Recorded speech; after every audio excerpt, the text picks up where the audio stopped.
¿Te has preguntado cómo una pequeña empresa de muebles de cocina puede transformarse en un gigante global de electrodomésticos? ¿O cómo es posible que en medio de una crisis como la peste negra, la resiliencia humana brille con más fuerza?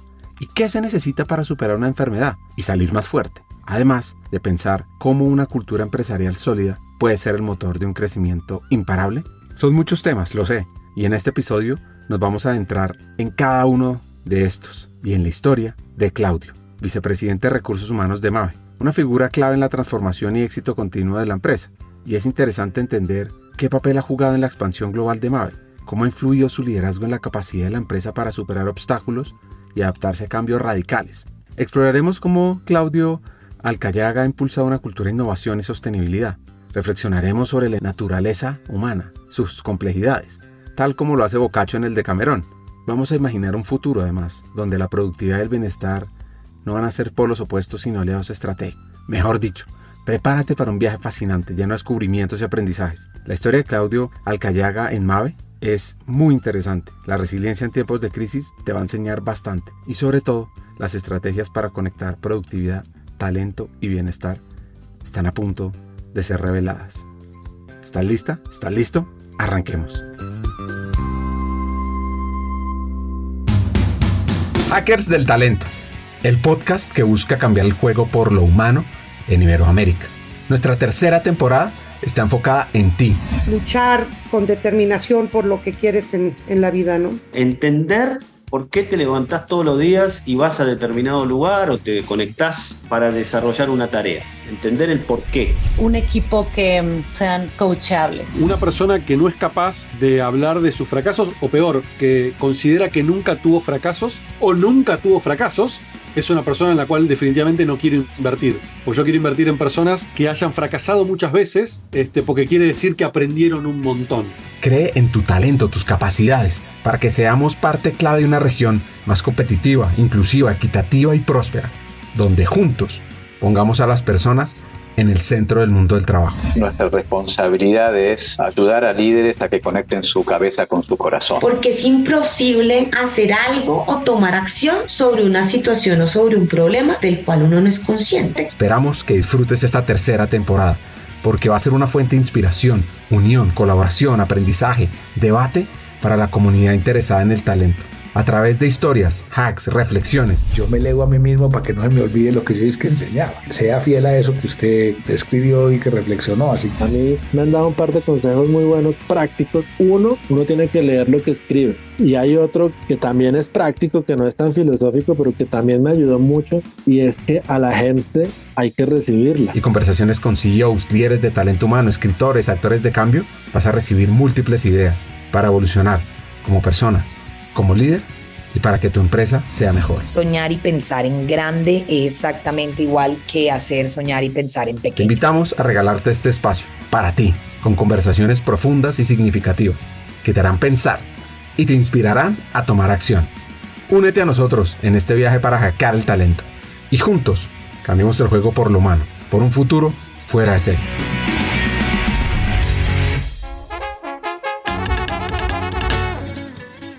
Nuestro invitado de hoy es mexicano y a Claudio quiero hacerle un homenaje por su valentía, por su fortaleza, por su convicción, que lo sabrás más adelante, más o menos como a la mitad del episodio, el por qué. Mientras tanto, les cuento una historia.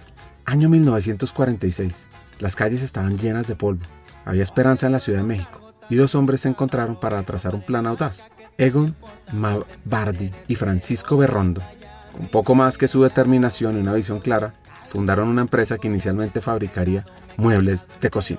Así nació Mave, maquinaria agrícola y bienes de equipo, en lo que parecía ser un simple inicio de una empresa más en un país en plena reconstrucción posguerra.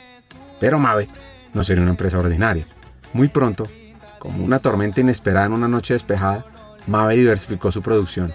Las cocinas y los refrigeradores comenzaron a salir de sus líneas de producción, marcando el comienzo de lo que se convertiría en un imperio de electrodomésticos. En cada refrigerador, en cada estufa, se escondía una promesa de calidad, de durabilidad, una promesa que comenzaba a resonar en los hogares mexicanos. Bueno, ahora les sigo contando cuándo esta empresa da un giro crítico en su historia. Hoy por hoy, Claudio lidera bastantes iniciativas innovadoras, diferentes, desde el humano. Aquí, algunas. Mira, yo te diría que uno tiene que ver con reducir la rotación, particularmente que tenemos en las plantas de manufactura. Ese yo creo que es importante. El otro es, diseñamos todo un esquema de experiencias para el colaborador en el cual mapeamos una carretera para identificar cuáles son los momentos de la verdad que tiene cada persona desde que entra a la compañía hasta que se va, por cualquiera que sea la razón, y cómo hacer de esos momentos un momento especial. Y el tercero, que es en el que me gustaría profundizar un poco más, tiene que ver con la evolución cultural. Entonces, sí. Dime. Pues mira, en el contexto de Mave, lo que te puedo decir es que cuando yo entré, que fue hace 13 años, todavía era una empresa en cuya cultura se basaba mucho en silos, es decir, la comunicación y un poco el liderazgo era más basado en ciertos cotos de poder. Antecesor inició un trabajo con primero Fred Kaufman para hacer un team building del equipo de liderazgo y poder enfocarse en cuál era la cultura que Mave quería tener hacia futuro, entendiendo que pues, había una forma mejor de hacer las cosas.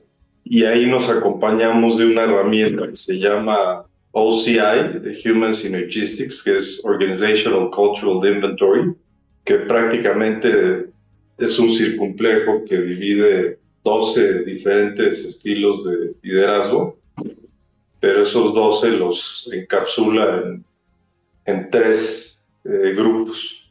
Uno es el rojo, que particularmente representa poder. El otro es el verde, que representa más comportamientos pasivos defensivos. Y el azul, que representa humanista, alentador o estilos colaborativos de trabajo.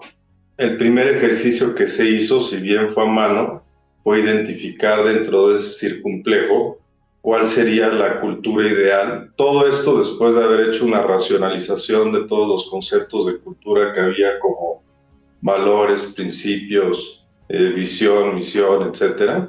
Y dentro de este ejercicio de cultura ideal, pues lo que iluminó en ese entonces el equipo de liderazgo era que tenía que tener una cultura primordialmente azul, es decir, más colaborativa, humanista, alentador, de autorrealización, etc.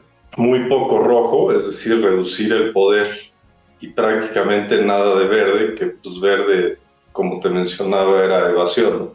Entonces, una vez puesta la cultura ideal, se empezaron a diseñar una serie de programas a partir de Universidad Mave que pudieran acompañar esos estilos de liderazgo a través de talleres en donde había la participación de miembros del equipo directivo con el patrocinio enfocado hacia por qué era conveniente para la empresa poder tener estilos colaborativos de trabajo y movernos de silos a colaboración.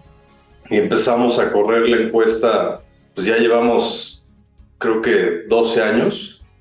Sacamos cada año una muestra estadísticamente representativa de la población de todos los países, en la que se les pregunta a través del tercero, que es Human Synergistics, cuál es la cultura que consideran los colaboradores que deben de seguir para poder ser exitosos en la compañía. Y esto pues se ha ido moviendo a lo largo de los años. Digo, no es un ejercicio que de un año para el otro cambie radicalmente, pero sí te diría que los primeros 5 años pues empezó a balancear un poco más, ¿no? Empezó a haber mucho más enfoque en estilos colaborativos de trabajo, toda la parte azul, menos en la parte verde y menos en la parte roja. Y esto, si lo conecto a los resultados del negocio, pues también tiene una tendencia positiva, porque cuando empezamos todo este proceso, pues los resultados financieros de Mave pues no eran los ideales, y hoy en día pues estamos teniendo resultados históricos, ¿no? Cerramos el 2023 con el mejor año de la historia de Mave, y tiene que ver con muchos factores, ¿no? O sea, ganamos participación de mercado, tuvimos una adquisición en Argentina importante, pero particularmente hemos crecido el negocio de manera sustantiva. Entonces el resultado de esto hoy es que pues tenemos una mayor, digamos que cantidad de estilos azules en toda la organización, una menor cantidad de estilos verdes y una menor cantidad de estilos rojos. Y te estoy hablando de una fotografía que saca año con año desde los últimos 12 años más o menos. Evidentemente no se queda ahí, digo, yo te hablé de algunos talleres y de Universidad MAVE, pero hemos creado varios contenidos enfocados al liderazgo de la mano con CCL, que es el Center for Creative Leadership, para también poder acompañar el desarrollo de la gente enfocado en estos estilos y también pues hacer entender dentro de la compañía que la competencia está afuera, no adentro, porque el rojo, una de las características que tiene aparte del poder es la competencia. Entonces no se trata de ver si somos mejores internamente versus nosotros mismos, sino más bien cómo podemos atacar mejor al mercado.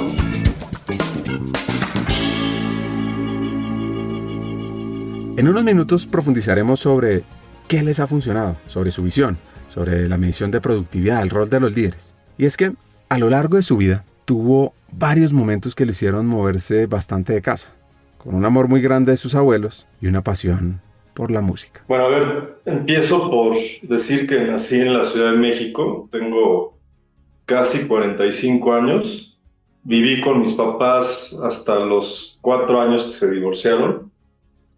Yo creo que eso fue uno de los momentos que me marcó.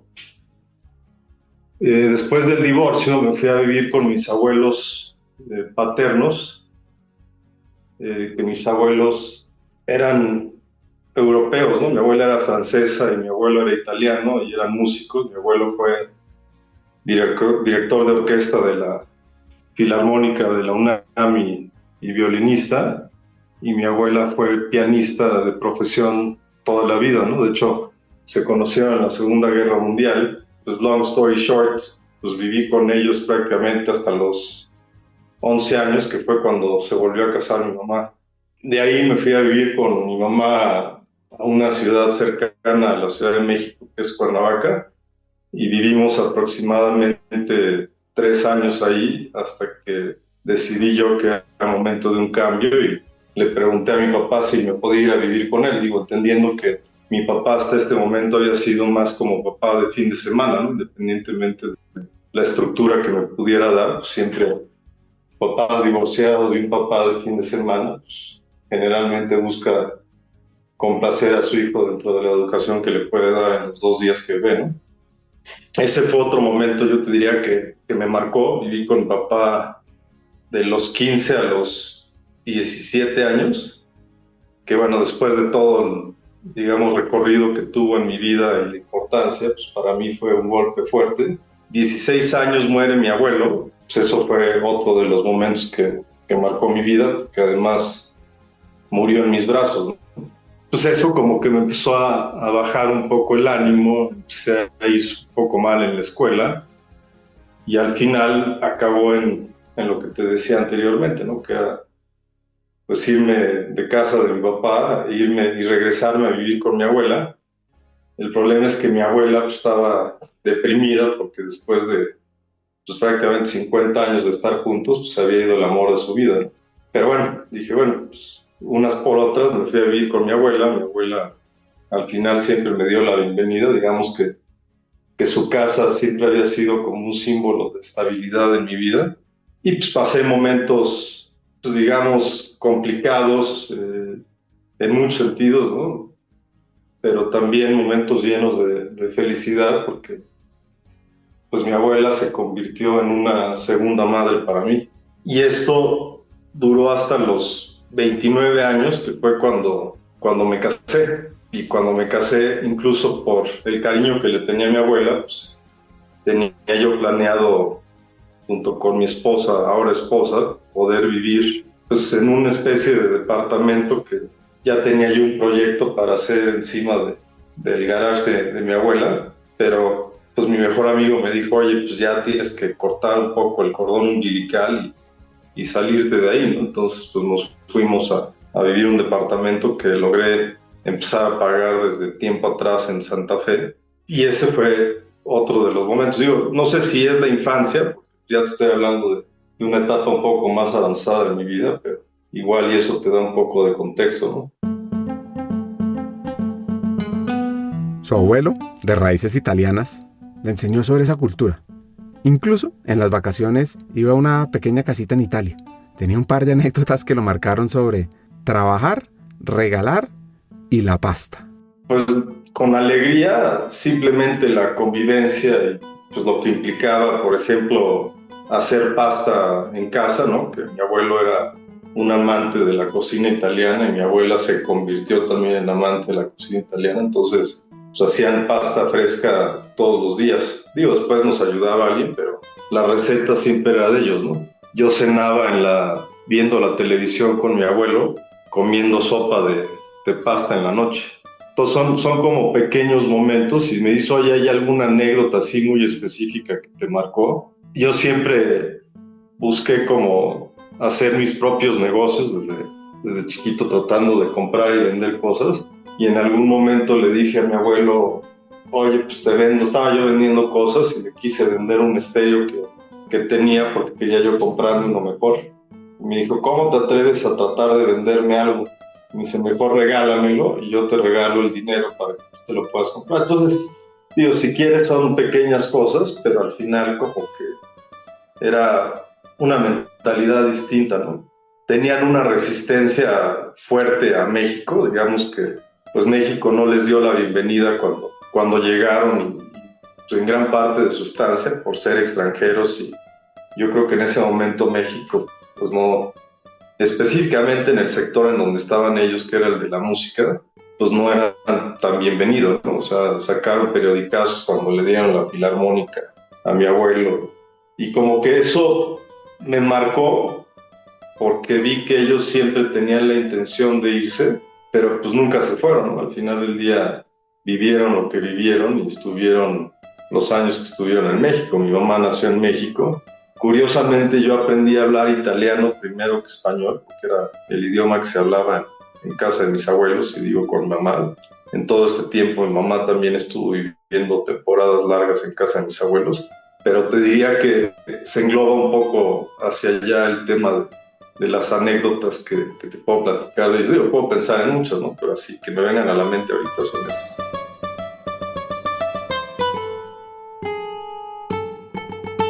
Aceleremos la historia, y en una combinación de conectar con la gente, él quería primero la psicología, y por diferentes razones terminó en relaciones industriales, pensando en otra cosa. Todavía nada. En ese momento, te digo, mi mente estaba más pensando en igual iba a poner algún negocio, y mientras estudiaba algo que me diera las tablas, por si no jalaba al día de mañana mi negocio. Pero no sabía bien a qué me iba a dedicar. Fue fue en el quinto semestre, creo, cuarto semestre, que alguien se acercó conmigo y me dijo, oye, fíjate que trabajo por una empresa que hace trading de Forex, ¿no? De Foreign Exchange Currency. Dije, pues era como un poco mi idea de, pues vamos a hacer algo financiero, ¿no? Y me dijeron, sí, solo necesitas conseguir un inversionista para que puedas tú empezar a operar, y me pintaban sueldos que pues, eran inimaginables para la edad que yo tenía y evidentemente para el nivel de preparación. Y eran inimaginables porque evidentemente nadie los ganaba. Pero bueno, conseguí el dinero, empecé a ir. La realidad es que pues era más un show como para agarrar a gente que pudiera jalar dinero. Logré perder $15,000, que digo, hoy es mucho dinero, pero en ese entonces era todavía más. Y ahí fue donde dije, no, creo que esto no es lo mío, porque pues, hice una estadística de todos los que estaban ahí y ninguno había ganado dinero, ¿no? Entonces dije, no, pues esto más bien es fraude, ¿no? Además, como que no estaba muy permitido el tema de Forex en México. Entonces dije, pues mejor asumo mi pérdida, devuelvo lo que todavía tengo y me salgo de ahí. Y ahí pues dejé pasar un poco el tiempo hasta que llegué a noveno semestre, y en noveno semestre fue donde pues yo ya veía que todos trabajaban y dije, no, pues me tengo que meter a trabajar yo. Entonces empecé a ver cuáles eran los profesores más pues, preparados, o los que tenían, digamos, una mayor elocuencia y desde mi punto de vista éxito, ¿no? O que habían alcanzado éxito de alguna forma, y les pedí trabajo. Les dije, oye, había 3 específicamente. Uno era el vicepresidente de una farmacéutica, el otro era el de recursos humanos todos, ¿no? el de Nextel, y el otro era el de Smurfit Capa, que antes era Smurfit cartón y papel. Es lo mismo, ¿no? Entonces les di mi currículum con pues, la nula experiencia que tenía en recursos humanos, y el de Nextel, Luis, me dijo, oye, pues vente a trabajar conmigo como becario de compensaciones. Y dije, bueno, pues qué maravilla, ¿no? Me pagaban 6,000 pesos por medio tiempo, que para mí pues, eran bastante buenos. Y empecé a trabajar como becario en Nextel, que pues, hoy día evidentemente no existe, pero pues, en su momento era una empresa muy exitosa.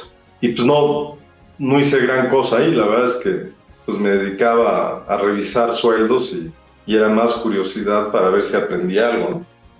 Y al poco tiempo me hablaron de Apasco, que ahora es Holcim, porque el de Smurfit me había recomendado en uno de los foros estos de mejores prácticas de recursos humanos con el director corporativo de recursos humanos de Apasco, que es Rodolfo Gallegos, y me citaron para una entrevista para una posición de trainee. Y pues long story short, hice la entrevista y me contrataron como trainee de capacitación y desarrollo. Que digo, tampoco tenía mucha idea, porque desde mi punto de vista, no sé, creo que ahora está empezando a cambiar, pero el sistema educativo superior, en ese entonces por lo menos, pues te enseñaba pues muy poco de lo que realmente hoy vives en una empresa, ¿no? Digo, la mayoría de las empresas, la mayoría de las universidades en México, creo que te dan un enfoque de profesionista y no de emprendedor.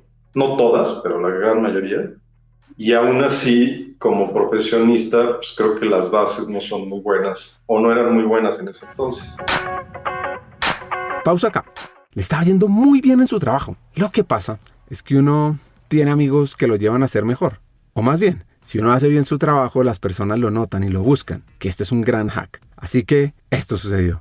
Pues en algún momento uno de mis amigos de ahí, de la misma compañía que ya se había ido, me habló. Ya estaba trabajando en Mars, empresa que hace M&M's, Milky Way, sneakers, etc. Y me dijo, oye, tengo una posición que es de DO, que era lo que yo hacía, para México, pero es en Querétaro. ¿Te interesa? Y dije, bueno, pues si es crecimiento y es DO y me van a dar, porque además también tenía atracción de talento, pues la tomo, ¿no? Aquí hago un paréntesis. Previo a irme de Apasco, empecé con un dolor tipo ciática, que tiempo después no sé si me diagnosticaron bien o no, pero lo diagnosticaron como neuralgia del pudendo, en el cual pues, estar sentado mucho tiempo me causaba mucho dolor, ¿no? Después de una cirugía que creo que algo hicieron mal. Entonces yo dije, híjole, pues Querétaro, pues es estar 2 horas y media en carretera para poder ir. Había yo empezado a estudiar una maestría que Apasco me estaba pagando parte de la maestría con el TEC y la Universidad de Thunderbird, y pues me iba a casar, ¿no? Todo esto fue cuando tenía yo 28 años. Entonces fui a la entrevista de Mars. Curiosamente me entrevistó el director general, que es Leon Craig, y me hizo una pregunta pues muy rara, ¿no? O sea, bueno, primero me preguntó qué tan estratégico y táctico me consideraba yo. No hay respuesta. Yo sabía que él probablemente quería escuchar que más operativo que estratégico, porque previamente habían contratado a alguien que era muy estratégico y al parecer como que ciertas cosas no sucedieron. Pero bueno, le di la respuesta que tenía y después vino la pregunta un poco rara que me dijo, oye, el día que te mueras, ¿qué te gustaría que diga la lápida de tu tumba? Y yo dije, ¿cómo? No? Pues qué pregunta tan rara. Me dice, sí, o sea, ¿qué te gustaría que dijera, estuviera grabado ahí para que la gente pasara y lo viera? Un poco como pensando en mi legado, ¿no? Entonces le contesté, pues muchos momentos felices. Me dijo, oye, me gustó mucho tu respuesta, pero explícame por qué. Y dije, bueno, porque yo creo que la felicidad no es una constante y en la medida que yo logre tener muchos momentos felices a lo largo de mi vida, pues me voy a dar por satisfecho.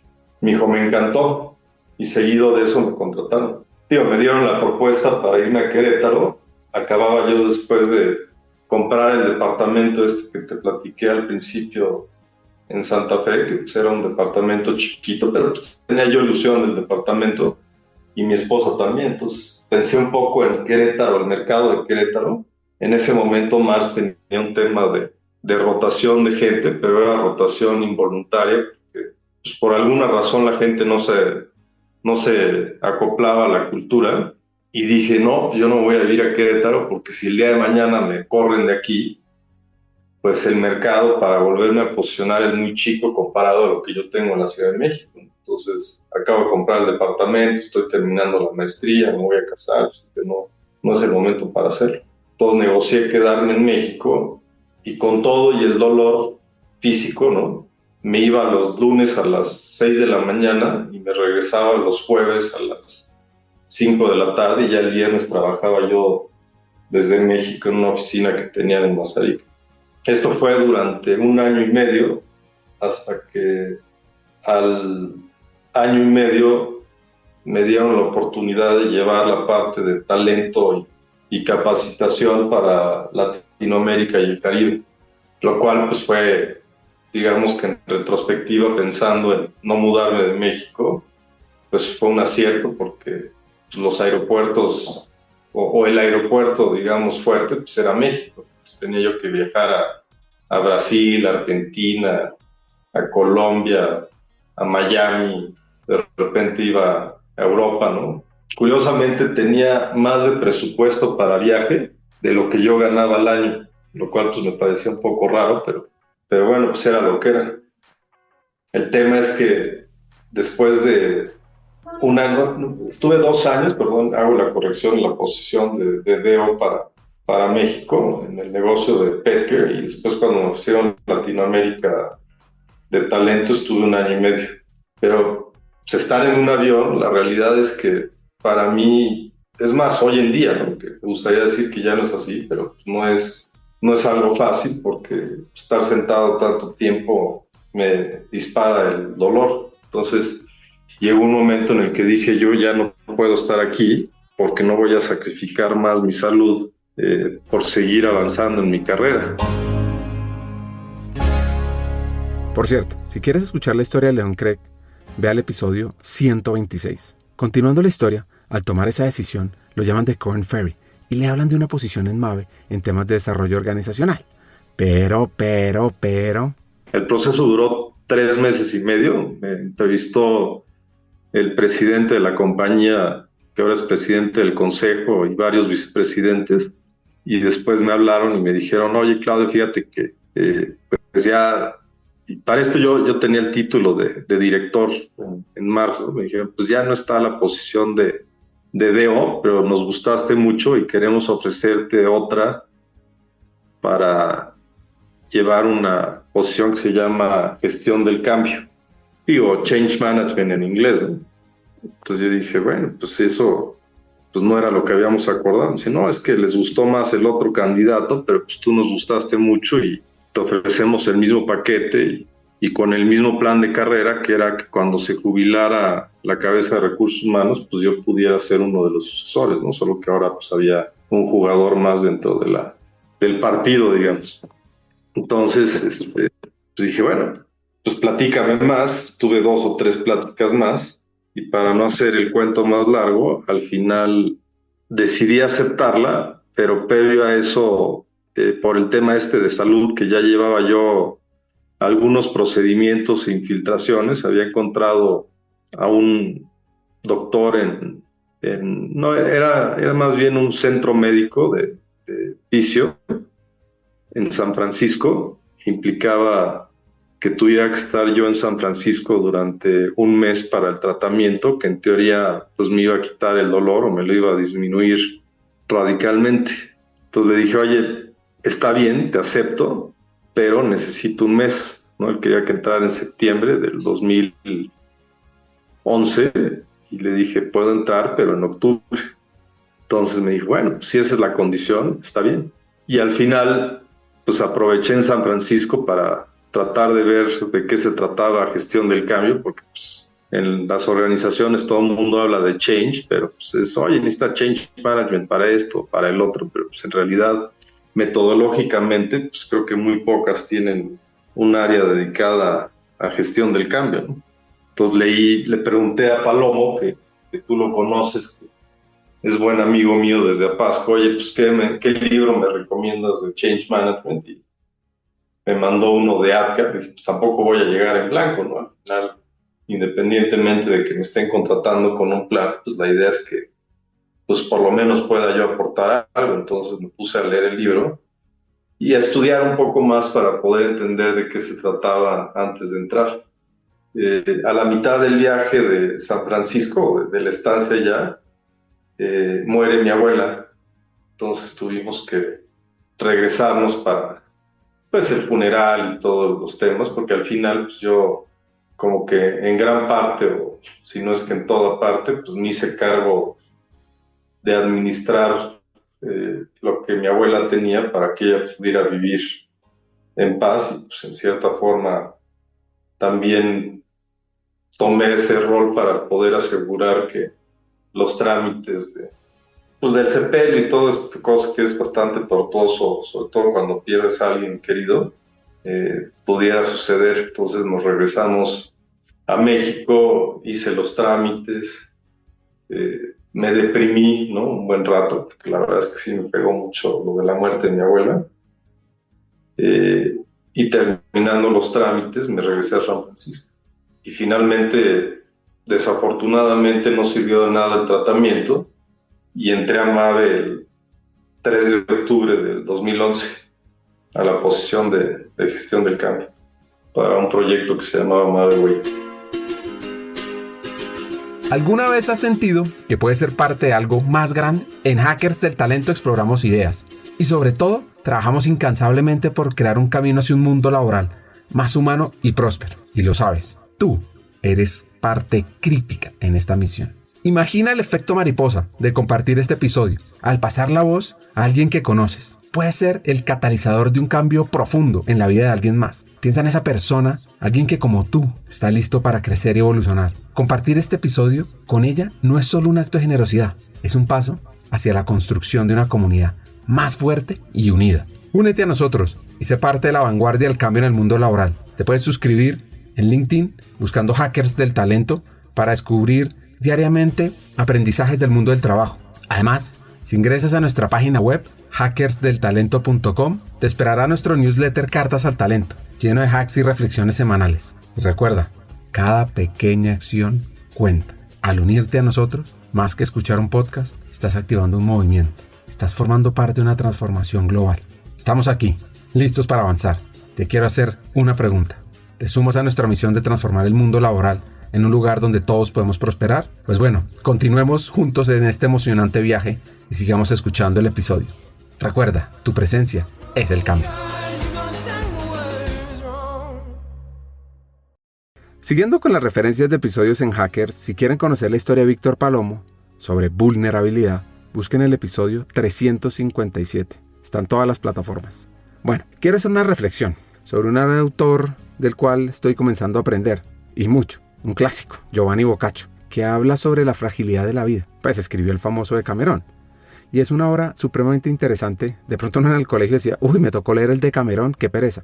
Pero hoy por hoy, este libro, cuando uno lo conecta con humanización, tiene unas ideas maravillosas sobre la vida que uno lo mueven y le hacen pensar.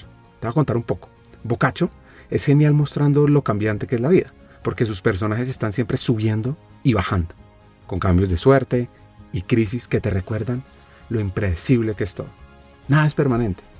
Hay una cita que lo resume bien, que dice: nada es eterno en el mundo, y todo cambia, todo se mueve, todo pasa y gira y se transforma.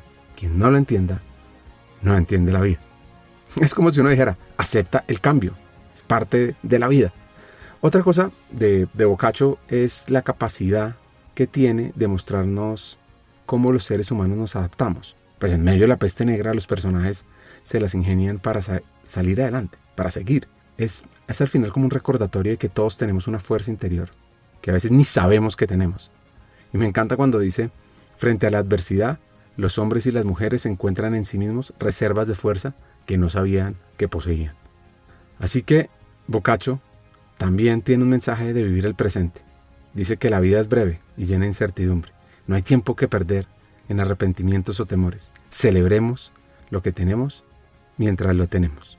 ¡Qué gran hack! Bueno, volvamos a Claudio. Fue creciendo en su rol, en temas de change management. Y la persona que contrataron para Deo, imagínense que se fue. Así que, como él era buen empleado, le dijeron: ¿por qué no tomas esto también? ¿Y qué pasó con la enfermedad? Desafortunadamente todavía convivo con eso.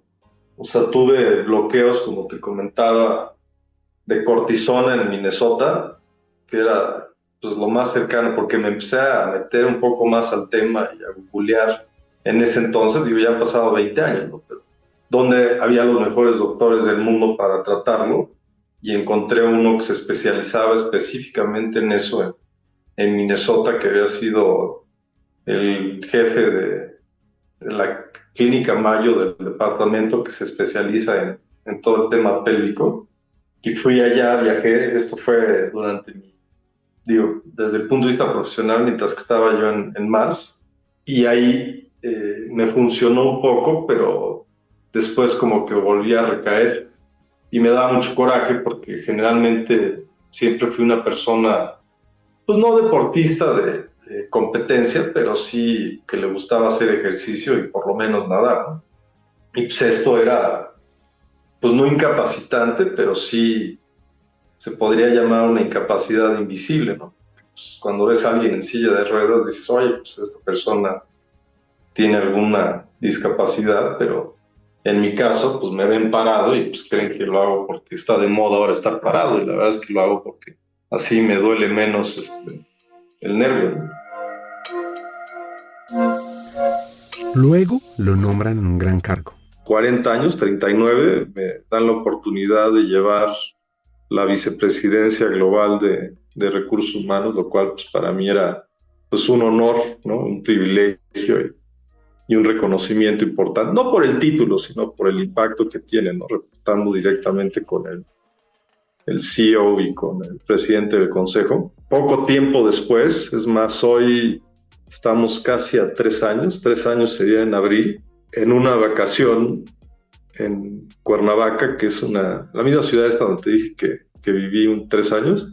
En Semana Santa, fuera de la alberca, me empecé a convulsionar, y para no hacerte el cuento muy largo, se me rompieron los 2 hombros, ¿no? El izquierdo en 5 partes y el derecho en 3. Me llevaron al hospital ahí local, en donde no tenían ni idea de qué me había pasado.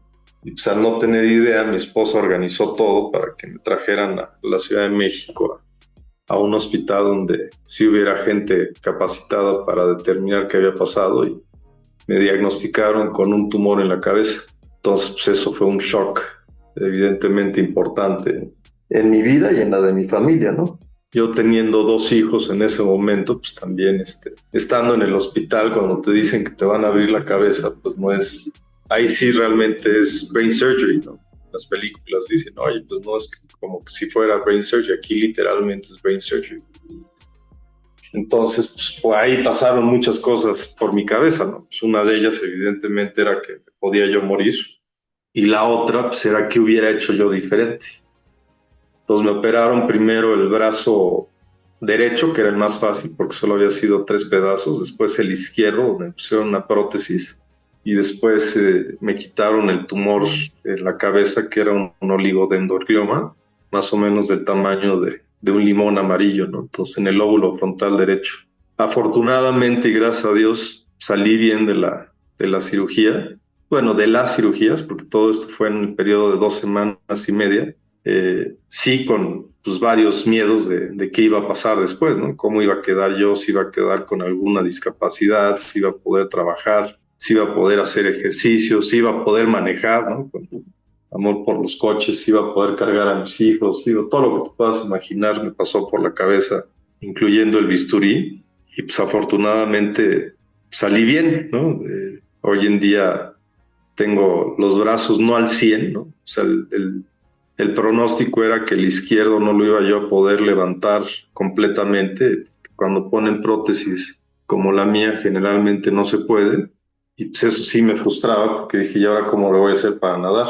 Pero la verdad es que dije, bueno, pues voy a hacer lo posible, y empecé a hacer la rehabilitación, que fue todo un proceso tardado, ¿no? Porque pues es generar músculo otra vez y pues empezar a conectar las cosas. Pues logré rehabilitar el brazo, empecé a nadar 4 a 5 kilómetros a la semana y decidí que como reto personal me iba a meter al Iron Swim que se hace en Cancún, que son 3.8 kilómetros, casi 4, en mayo del año pasado. Y lo hice, ¿no? La verdad es que me sentí muy bien, que pues era una forma de decirme a mí mismo, mira, a pesar de todo, pues lograste hacerlo, ¿no? Y bueno, me podría yo seguir con la historia del tumor y todo, pero... Les dije que estoy obsesionado con el Decamerón de Boccaccio y no puedo dejar de maravillarme ante esa exploración brillante de la complejidad de la naturaleza humana. Es que a través de sus historias hay una gama asombrosa de comportamientos humanos, desde la nobleza, la generosidad más pura, hasta la codicia y el engaño más despiadado. Al final reflejan, como en la vida real, las personas somos capaces de actuar de maneras sorprendentes e impredecibles. Ahora, conectando esto con la experiencia de superar una enfermedad, lo que yo he visto de una enfermedad grave, de superarla, son las múltiples facetas de nuestra naturaleza, de cómo salen a la luz, de cómo nos vemos obligados a lidiar con nuestras propias vulnerabilidades, miedos y esperanzas. Durante ese proceso, uno puede descubrir una nobleza interna y una generosidad que no sabe uno que tenía, ni de las personas alrededor. Y uno encuentra una fuerza ahí, para luchar, para desarrollarse, con paciencia y resiliencia. Y conversar con Claudio y poderlo tener es un privilegio, sobre todo en cómo salió adelante, en esa gran fortaleza interna. Son varias etapas, porque lo primero que pasa por mi cabeza en ese momento es, lo primero es que igual y me puedo morir, ¿no? Lo segundo es, oye, pues, ¿qué va a pasar después? Porque si el tumor tiene cáncer, pues, ¿qué tratamiento voy a necesitar? Y de hecho, el día que me dicen, te vamos a citar para darte los resultados de la biopsia, entré al hospital y me fui corriendo al baño, porque me dio diarrea nada más del miedo de lo que me fueran a decir. Y curiosamente lo que me dijeron era que el tumor no era cancerígeno, pero que hacían un consenso entre doctores expertos en ese hospital y que alguien levantó la mano y dijeron que por qué no, de manera preventiva me daban quimioterapia. Y yo ahí justo coincidió con que acaba de morir el papá de este amigo que te digo que su hija es amiga de mi esposa, y murió de un tumor en la cabeza, pero lo que me decía a mí Rodrigo, mi amigo, era que lo que más le pesó a su papá fue la quimio, ¿no? Entonces cuando me dijeron a mí, oye, pues ¿por qué no de manera preventiva te damos quimioterapia? Pues les dije que no, que yo no iba a hacer pasar a mi familia más tortura durante más tiempo, sobre todo si no era necesario. Entonces lo primero pues, es eso, ¿no? Es, oye, ¿qué pasa si te mueres? ¿Qué va a pasar con mi familia? ¿No? ¿Cómo dejarla segura que pues eso tuve que tener las pláticas complicadas ahí en el hospital, pero que hay que tenerlas porque muchas veces creo que nos confiamos en que no va a pasar nada. Lo segundo fue, pues, qué iba a pasar después. Lo tercero fue, ¿por qué yo? ¿No? Porque primero me vino a mí pues, digamos, una sensación de mucho enojo. Y pues, ¿con quién, no? Porque, pues, digo, como sano, hago ejercicio, trabajo, ¿no? Nunca me he drogado, todo lo que te puedas imaginar, y de repente dicen, oye, pues tienes un tumor en la cabeza y además te rompiste los hombros y mis hijos lo vieron, pues fue terrible. Entonces, pues después del por qué yo, pues viene ya la tristeza, hablando del change management, pero llevándolo un poco más al aspecto personal, pues ya viene un poco la aceptación, y dentro de la aceptación pues no me voy a dejar, o no voy a dejar que esto pues cambie radicalmente en mi vida, ¿no? Digo, sí la ha cambiado en algunas cosas, pero pues tampoco, digamos que hoy estoy totalmente incapacitado, ¿no? Entonces, pues empecé a enfocarme en lo que sí podía hacer, en vez de lo que no, y lo que sí podía hacer era nadar. Y ahí dije, bueno, pues aunque el doctor diga que la prótesis se desgasta, pues voy a tratar de nadar lo que pueda para sentirme bien conmigo mismo, ¿eh? No por otra cosa. Y salí adelante, ¿no? Curiosamente, a las 3 semanas, Mabe me dio todo el apoyo que necesité cuando me sucedió esto. Sí estaba yo preocupado por mi hijo, porque tenía 7 años y fue el que vio, digo, mi hija también, ¿no? Yo creo que a él lo impresionó más, y no le vaya a quedar un trauma ahí de ver a su papá con espuma en la boca, cayendo. Digo, no me caí, ¿no? Me rompí nomás los hombros de la convulsión sin estar en el piso, pero la ambulancia, el dolor, pues todas estas cosas, cuando estás chiquito, yo creo que te marcan más. Si grande ya te marcan, chiquito yo creo que más. Pues ya que lo acepté, pues empecé a ver lo que podía hacer. Si bien Mabe me dijo, regresa cuando quieras, dije, oye, pues un buen experimento para ver si me funciona bien la cabeza, pues es regresar a trabajar. Entonces a las 3 semanas regresé a trabajar. Digo, yendo a mis terapias y todo de fortalecimiento, y pues todo lo que tuve que hacer, pero pues también el trabajo va más allá de darme de comer, ¿no? También es una motivación de sentir que hago algo productivo.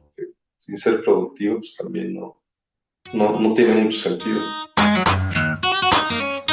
Superar una enfermedad no es solo una batalla física, es también un viaje emocional y espiritual.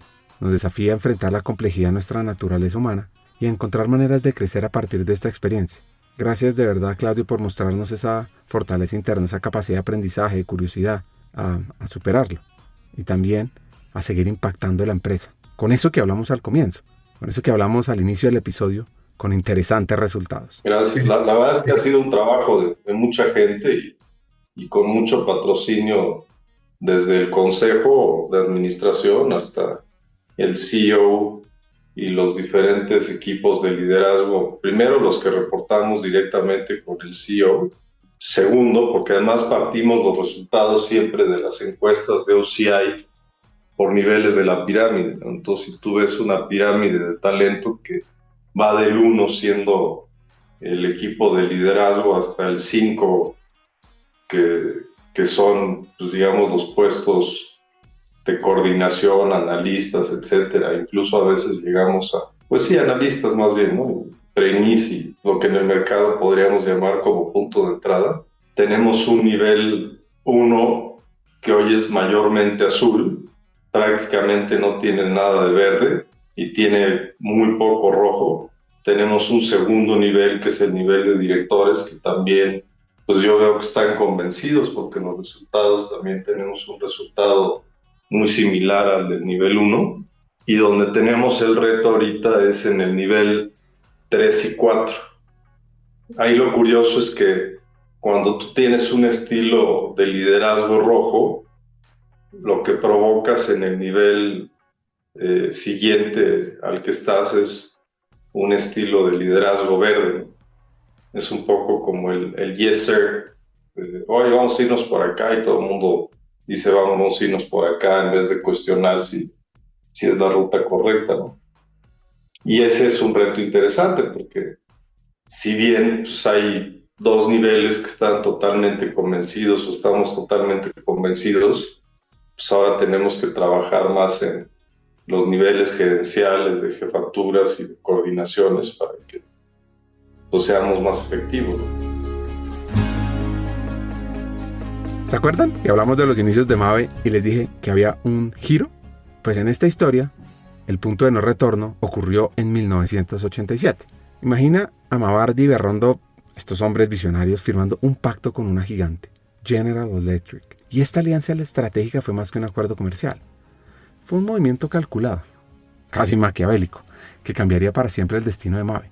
Porque con la tecnología y la influencia de GE, Mabe no solo mejoró sus procesos de manufactura, también abrió las puertas a mercados internacionales. Podrían decir que de la noche a la mañana comenzó a fabricar electrodomésticos bajo la marca GE, expandiendo su alcance a lo largo y ancho de América Latina. Entonces los años 90 y 2000 fueron un periodo de expansión implacable. Como una estrategia en un tablero de ajedrez, Mabe adquirió empresas locales, estableció plantas de producción en varios países, consolidando su dominio.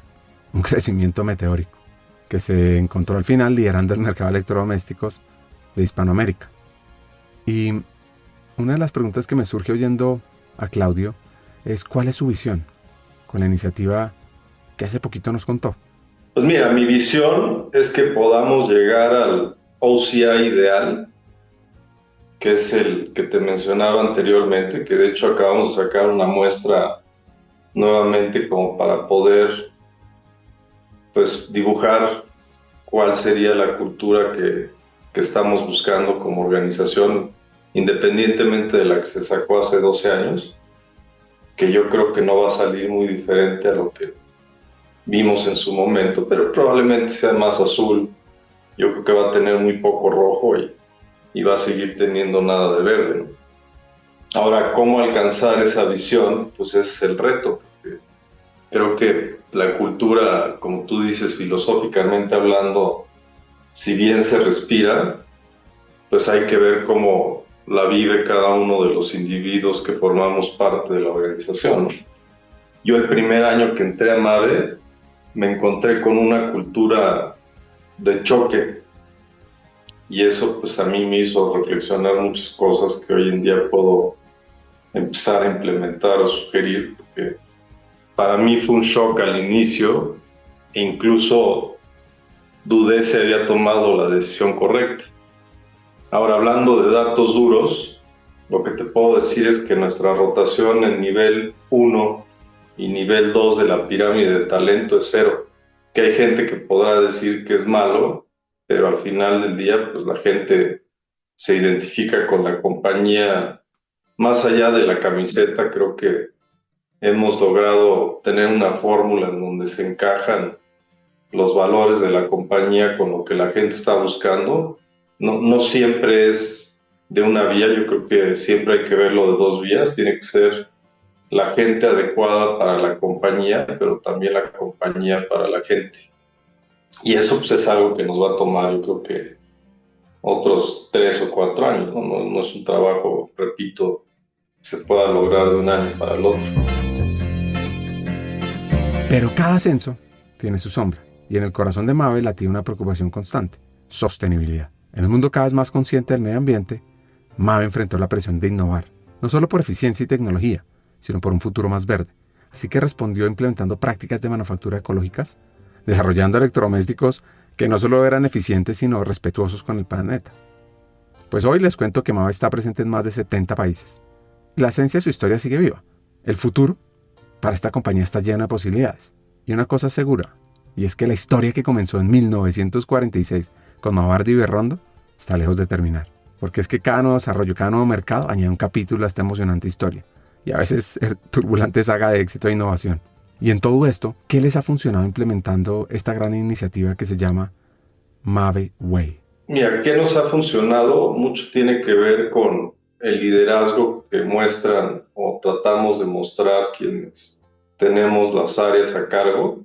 La otra que creo que funcionó y que para muchas empresas no es una novedad es que hacemos town halls, les llamamos Mabe Conecta, y en Mabe Conecta, que lo hacemos 3 veces al año, que es como reportamos resultados cuatrimestralmente, pues hablamos prácticamente de todo lo que hemos estado haciendo, tanto logros, aciertos y oportunidades que tenemos hacia adelante.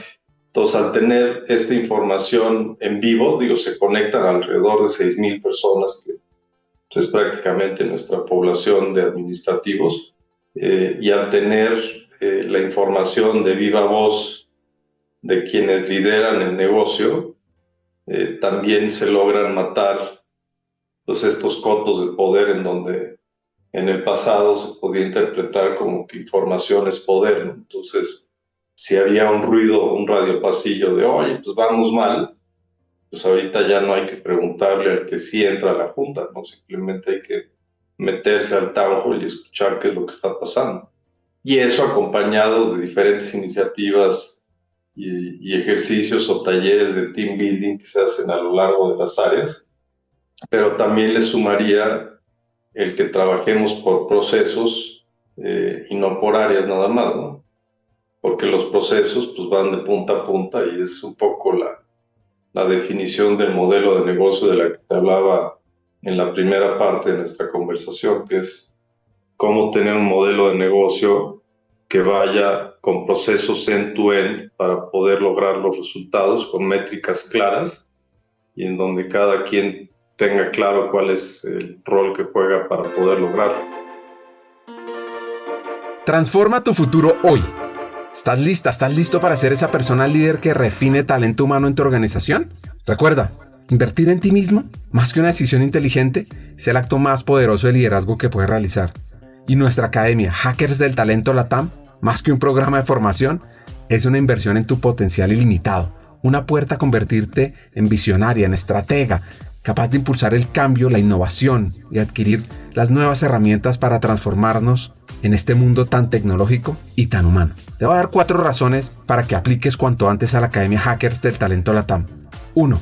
Formación de vanguardia. Aprende los mejores, porque es que nuestros profesores son vicepresidentes de talento, CEOs de renombre en América Latina, listos para compartir su experiencia y conocimiento y transformarse juntos contigo.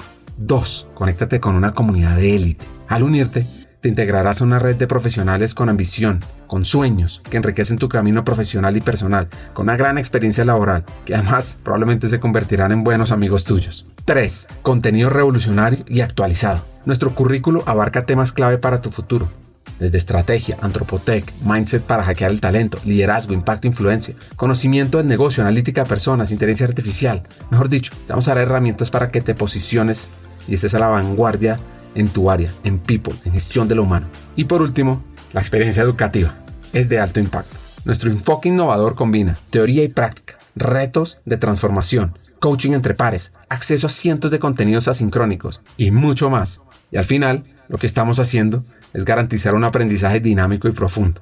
Entonces, ahora es tu oportunidad para ser ese líder que guiará tu transformación en talento humano. Aplica a la corte número 5 de nuestra Academia Hackers del Talento LATAM. Es muy fácil. Ve a hackersdeltalento.com y ahí encontrarás toda la información para que te atrevas a hacer el cambio, a ser ese líder excepcional que el mundo necesita. El futuro del talento te espera. Comienza con la decisión de ser más, de impactar más. Invierte en ti y sé el líder del mañana.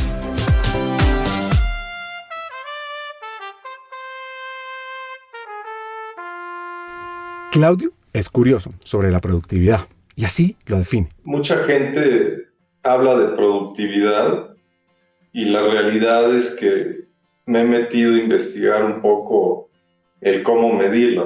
La pandemia fue todo un reto porque al final, siendo un producto, lo que fabricamos que está dentro de la casa, pues se utilizó más y como bien duradero, pues subieron las ventas y también subió la demanda, evidentemente. Pues productividad podría yo decirte que si divido el número total de colaboradores entre el EBITDA que da la compañía, pues es mucho más alto de lo que teníamos antes. La otra forma de medir la productividad es que se estén logrando los resultados que se están dando. No lo medimos ahorita para operarios porque no estamos metiendo como tal, o sea, te diría yo algo que no es, si pongo como ejemplo la medición de OCI, pero sí medimos el engagement y sí tenemos una oportunidad en la parte de operarios, rotación y ausentismo, que te decía yo al inicio que es uno de los retos que tenemos que afrontar y ver de qué manera solucionarlo. Hemos tenido varias estrategias, ¿no? Siendo que estamos en corredores donde hay varias armadoras, hablando de San Luis, de Saltillo, ¿no? De Celaya, y tenemos automotrices, pues tienes talento calificado que al final del día, por un sueldo un poco mayor, pues también se puede ir de la compañía. Pero bueno, pues es la realidad y hay que enfrentarla y ver cómo solucionarla hacia el futuro. ¿Y cómo conecta uno productividad con bienestar? Creo que sí, fíjate que la parte de bienestar, si hay algo de los aprendizajes que nos dejó la pandemia, fue poder enfatizar y enfocarnos un poco más en el tema de bienestar. Y no solo te estoy hablando de bienestar físico, digo, si bien pues, cuando llegaron las vacunas, vacunamos a toda la población que teníamos para COVID en su momento, también te hablo de bienestar emocional y financiero también. Entonces creamos todo un programa de bienestar que tiene 4 esferas que al final del día la gente lo identifica y lo agradece y también pues decía uno de los fundadores de Mave, si tú cuidas a Mave, Mave te va a cuidar a ti. Y pues es lo que yo creo que hemos hecho hasta ahora, ¿no? Dicho por los colaboradores, no dicho por el de recursos humanos que se quiere echar porras, ¿no? Pues no sé si no las encuentren en otros lugares, pero pues vamos desde check-ups financieros, ¿no? Como te hablaba yo de salud financiera o bienestar financiero, hasta toda la parte médica para poder dar el soporte tanto a ellos como a sus familias. Y la parte emocional también, ¿no? Tenemos incluso un grupo de psicólogos que cuando alguien tiene alguna crisis puede contactar directamente y damos seguimiento para poder ayudar al colaborador o colaboradora a superar la crisis que esté sufriendo en ese momento, ¿no? Ahora hay empresas que lo hacen a través de líneas externas. Nosotros lo empezamos a hacer en la pandemia, pero la realidad es que cuando vimos el costo que tenía versus el beneficio, pues mejor desarrollamos nosotros el capability interno y lo empezamos a llevar nosotros mismos, ¿no? En 5 puntos, si es posible, ¿cómo resumen los elementos clave del change management? Pues mira, no sé si puedo resumirlo en 5 puntos, pero tal vez te puedo dar 2 o 3, ¿no? El primero sería tener clara una visión de cuál es la cultura que se quiere tener en la organización. El segundo es ver dónde estás hoy en día. Y el tercero es crear el camino para poder llegar a la visión que se creó, ¿no? Y esto acompañado evidentemente del patrocinio y de una estrategia de change management clara que ayude a que la gente lo pueda hacer suyo, ¿no? Porque también hay una parte importante de accountability que yo creo que hoy está de moda, pero está de moda por una razón, porque en las culturas latinoamericanas, en mi experiencia, el accountability pues no es una fortaleza siempre, ¿no? Es más bien como, oye, pues es que no lo hizo la otra persona, o llegué tarde porque había mucho tráfico, no sé, ¿no?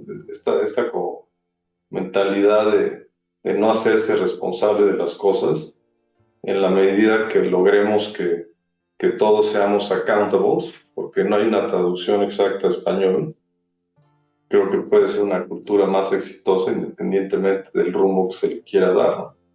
Y eso respetando las diferentes culturas que existen en los diferentes países, porque si bien México es la operación más grande, como te decía, tenemos operaciones en Canadá y en toda Latinoamérica. Entonces, cuando hablamos de integraciones, por ejemplo, de empresas que Mave adquiere, pues es importante también tomar lo bueno de la cultura de donde venían y también empezar a desplegar lo bueno de la cultura que hoy se tiene. Entonces, encontrar lo mejor de 2 mundos sin poner en riesgo la integridad de lo que cree la empresa. Eso sería lo que yo te diría que podría dar como consejo. Y también, digo, esto lo he dicho en otros foros, pero cualquier persona que esté interesada en conocer un poco más acerca de lo que hemos hecho y quiera replicarlo, pues lo podemos hacer con mucho gusto, ¿no? Aquí se trata de compartir, porque en la medida que podamos generar mejores ambientes de trabajo, pues podemos generar mejores profesionistas, desarrollar a más talento y crecer a los diferentes países en donde tenemos empresas.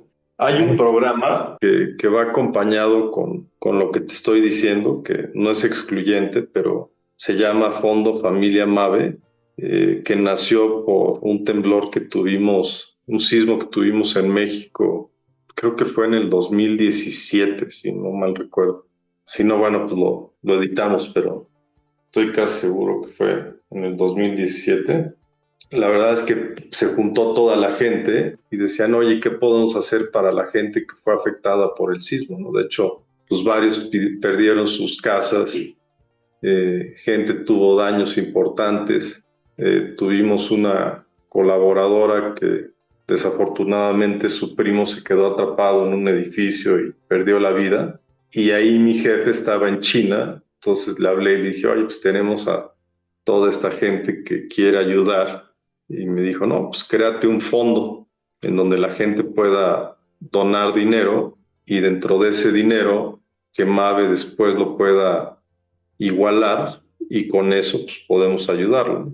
Al final ayudamos a más de 100 colaboradores y el fondo pues ya se convirtió en algo mucho más grande porque ya que lo solucionamos, o más bien que dimos las ayudas que los mismos colaboradores ayudaron a que pudiéramos otorgar, se decidió darle un giro al fondo y dedicarlo a la educación y a la educación superior específicamente. Entonces, entendiendo que no todo mundo tiene la oportunidad de poder estudiar una carrera universitaria, lo que hicimos fue poner nuestros propios parámetros para hacer una especie de convocatoria interna en la que la gente pueda inscribir a sus hijos siempre y cuando entre dentro de ciertos parámetros, ¿no? Que no pueda pagar una universidad de paga de X o Y, o sea, que tenga un sueldo menor a cierta cantidad, que sus hijos sean buenos alumnos. Y hoy tenemos a más de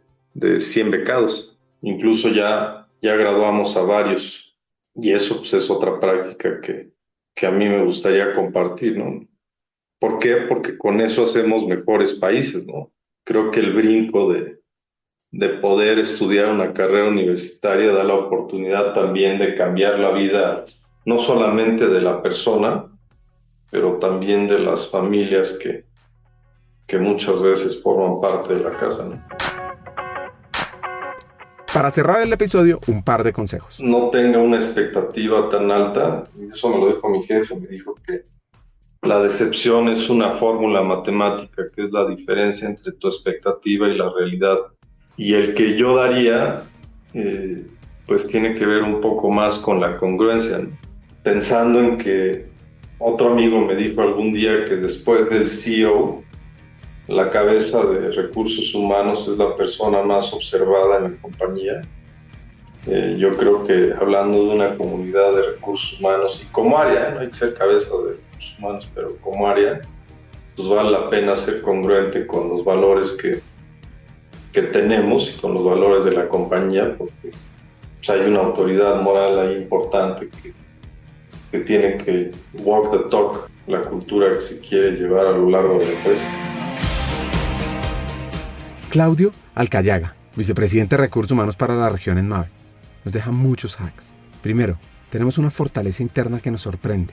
2, productividad y bienestar van de la mano.